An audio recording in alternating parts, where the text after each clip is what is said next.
sur les mercenaires français, Oyo, Bazalaki, Pe Bazali, pour soutenir l'armée rwandaise, Pe Bazogunda, la Turanie.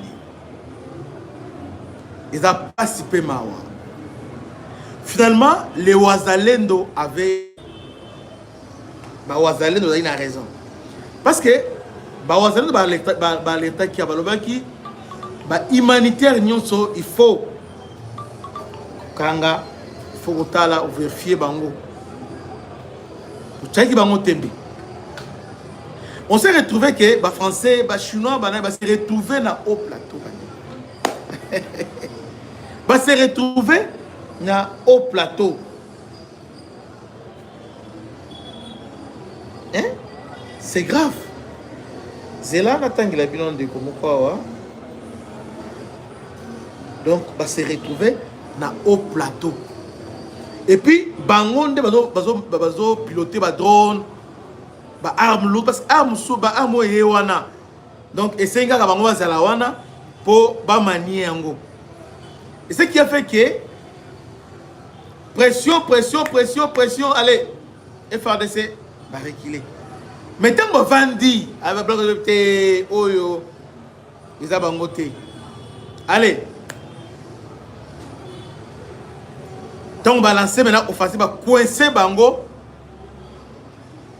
Finalement, ils ont français, ils ont chinois. Oyo, ils ont Sima Yamakambu Oyo.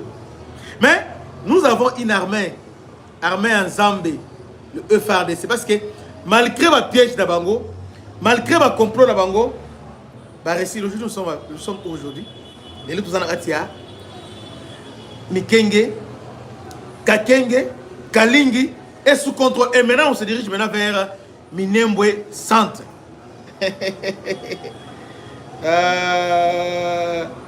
Hey, vous avez au bébé. Vous avez au bébé. Les sources signalent la présence des mercenaires français dans les hauts plateaux de Fizi. Selon les informations en provenance du front Mikenge dans les hauts plateaux de Fizi, des sources locales font état de la présence des mercenaires français aux côtés des coalitions M23, armée rwandaise, Red Tabara et Tuaneo. Les combattants étrangers auraient été identifiés dans la zone. Les sources apportent que plusieurs ressortissants étrangers, surtout français, participent aux opérations militaires menées par l'armée rwandaise dans le territoire de Fizi. L'objectif est de repousser les FRDC, de consolider. Parce que la question qui est que Minembwe Koi, ainsi que Rubaya, fin à guerre. Fin à moi, ce que Minembwe Koi, ça va entraîner Bukavu. Et ce que Rubaya Koi, ça va entraîner Nini. Maintenant, au plateau, sur le consolidant, maintenant, on va descendre maintenant à Tungiza. Le plus grand mine à or, à niveau, il y a Sud Kivu. Selon les mêmes sources, les schémas observés aujourd'hui dans les hauts plateaux à Fizi serait similaire à celui précédemment dans la région de Rubaya, où une présence mercenaire français avait été signalée aux côtés des rebelles. Des accusations visant la France. Les acteurs locaux dénoncent aux sociétés civiles, il y a Fizi, ils ont dénoncé les moni français. Et puis, ils ont quelques. On est Toyoki. Mais parmi les bateaux, il y a Bango. Parce que c'était un brouillage, tout ça. Avec armes, mais malheureusement pour la Bango, Koutani, na force spéciale à FRDC, Ibu, appuyé par Serpent Noir. Et on a par exemple en Égypte.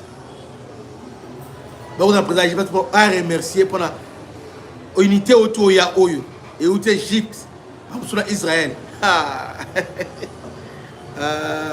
va jeter Moulay.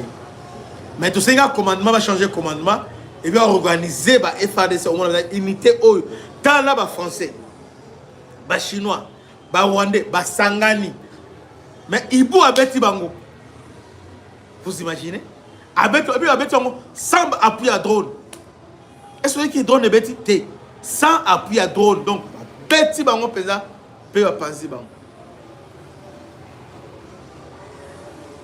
Mais tout sengi kaka iloko moko avant tola la toyoka le kitwa minembo centre que bo soyango bo récupérer.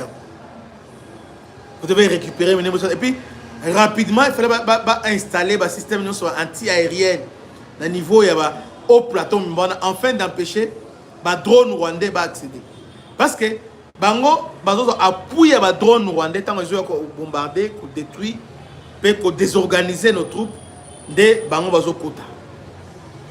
Vous voyez, c'est comme ça qu'ils entrent. Maintenant désormais comme Sikoyo, nos troupes maintenant, les forces spéciales sont là. Tout ça, il y a konzi. Ba équiper bango na ba arme moko ya kosakana te. Même un système anti-aérien wana oyo wana oyo batango na portable wana. Ba équiper bango ba ibu oyo. Afin que ba lutter contre contre ba objet volant nyonso. Vous voyez? Donc match est bien. Donc ba mercenaires français yangwana na oyo qui Macron nous distrait awa tout ça alors que les militaires ils sont là-bas et puis après si bango ba minduki moko na l'accès binona minduki wana oyo yaki matosi wana mais heureusement que to coincé bango pe to encercler bango pas to étouffer bango on a récupéré bravo Boéné Zalaka honte à vous les Français, les Chinois et les autres. Nous allons continuer à copier Mboka Nabiso. Mais, bon mata, bon kita, et Sili, c'est fini. Bajewana, et Sili. Bon mata, bon kita, c'est fini. C'est fini. Parce que, Monica les a dit, on bodé boyona, bon consolider, mais en bala, oh, de façon autre se préparer. Ya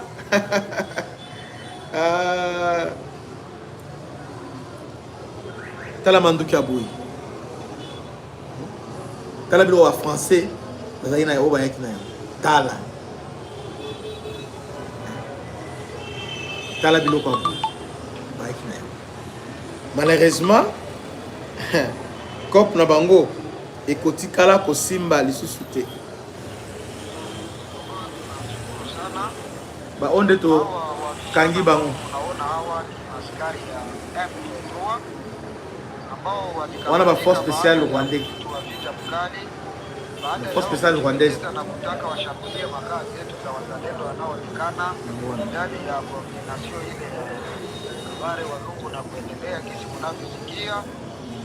ila tunataka kuhoji wa vijana maulizo sawa mawili hivi. Normalement, ce sont des gens, il faut maintenant que ça est nécessaire pour la banque. Parce que comment on va le filmer, on va tout ça alors que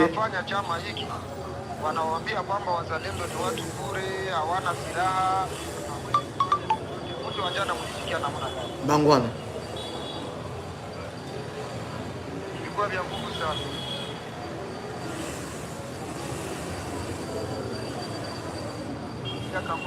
Donc bakangami est belé et puis bakimi na désordre.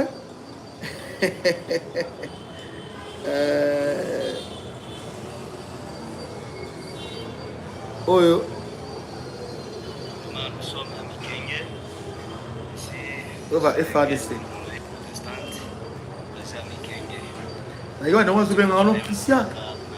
Est-ce que c'est vrai? Parce que quand on vous donne l'information, c'est vrai.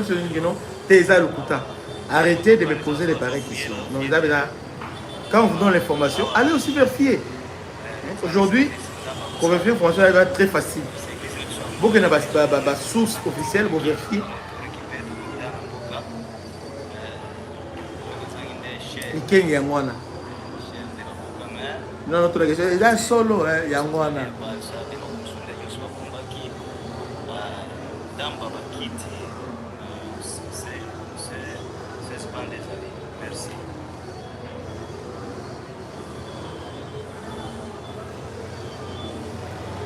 Donc, Cop Nabango est foiré. Est foiré.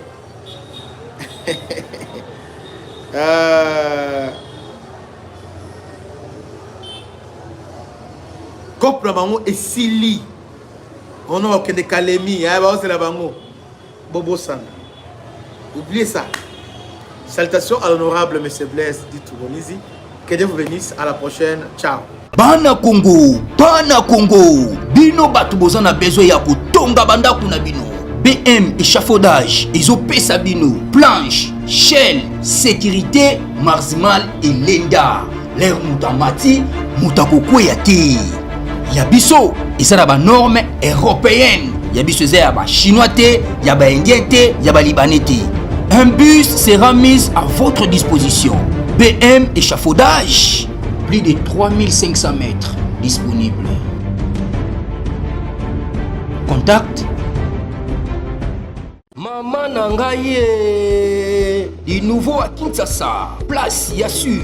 Les amoko na immeuble Emma. Des arabes normes. Standard. International. Et Goyamba. Batu nyonso. En famille, en couple. Salon VIP. Et salle à manger, salle de bain confort et magistral et des chambres à coucher, cuisine ya kafou. Sécurité, ils ont assuré. Connexion internet illimitée, Facebook, TikTok, WhatsApp. Et à Ophélie, groupe électrogène 24h sur 24h. Courant et Kendakate. Na immeuble Emma. Notre adresse dans la commune de Kalamou, quartier Yolosi, avenue Balinga, numéro 9. Soyez les bienvenus. Immeuble Emma.